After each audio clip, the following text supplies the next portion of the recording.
Grinder I got from Amazon. It's an electric coffee grinder. The brand is SHARDOR. Yeah, we're gonna test it out and I'll let you know what I think and how everything works. So right off the bat, just took it out. It's pretty simple. It's got this, looks like stainless steel cup. And then you have a grinder on the bottom. And so I plugged it in already and I'm pretty sure it looks like it's pretty easy to kind of figure out. So I think we just put this on the top of it and then we just press down.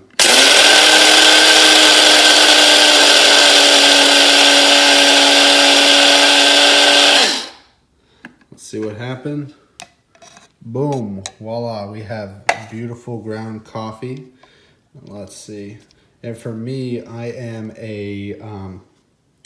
like to do a French press, and so this is beautiful. I'm assuming if you would just grind it for longer, you get more of a fine grind, but this is actually awesome. It's before I was used to blending my coffee. So we'll give you the freshest cup of coffee. So let's just see if we can pull this out. So turn to the left and it actually pulls out.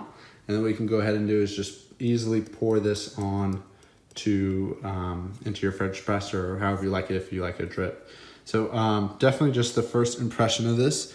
I like it. I think it's simple, it's easy to use, and it works. So definitely 2 thumbs up. So I would definitely recommend. Remember, it's a coffee grinder. It looks like it's from SHARDOR, and I got it from Amazon. All right, thanks, bye.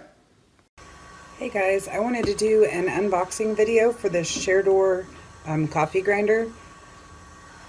I already have one that I've used, so I wanted to kind of do an unboxing video on this one and then post that with my review. So I just want to show you the things that come in this. This is actually a really high quality coffee grinder, but I don't grind a lot of coffee, I grind spices. So it comes with a coffee scoop, which also has a brush on the end so that you can clean. Very well packaged, of course. The grinder, and then the instruction manual.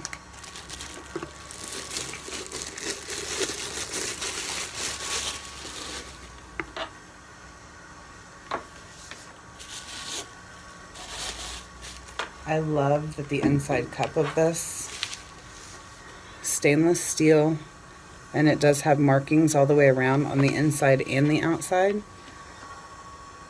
to show you the beans, how many beans to put in, or how much spice to put in if that's what you're doing. The lid fits over the top, so you just push down on the top and that pushes the button to grind. The cord is probably only about a 3-foot cord, so it'll have to be fairly close to a plug-in in the kitchen. It does come with a plastic wrap. If you use an extension cord or something like that, you know, you'll have extra room, but the cord is a kind of short cord, so it'll have to be close to a plug-in. But for something that I don't keep it plugged in, we don't use it that often, I only have to use it when I need spices ground up, so it's not something that I use every day. It normally stays in the cabinet, get it out when I need to use it, and then put it back. It's very easy to move around. It is kind of heavy, but it's very portable, so it's not something you're gonna have a problem storing and then getting back down. The cup on the top, I actually a lot of times will load or dump the ground stuff back into the cup and kind of use that as my bowl to mix it around, so it doesn't get stuck. It does have this little edge in here, but if you dump it in the bottom part, it doesn't get stuck in there. Plus, then you've got the nice brush to clean it all out. So it works really well. Been very, very pleased with it. Like I said, I now have 2 of them, so I definitely think that it is worth a purchase, worth looking at, and I highly recommend it. Thanks for watching.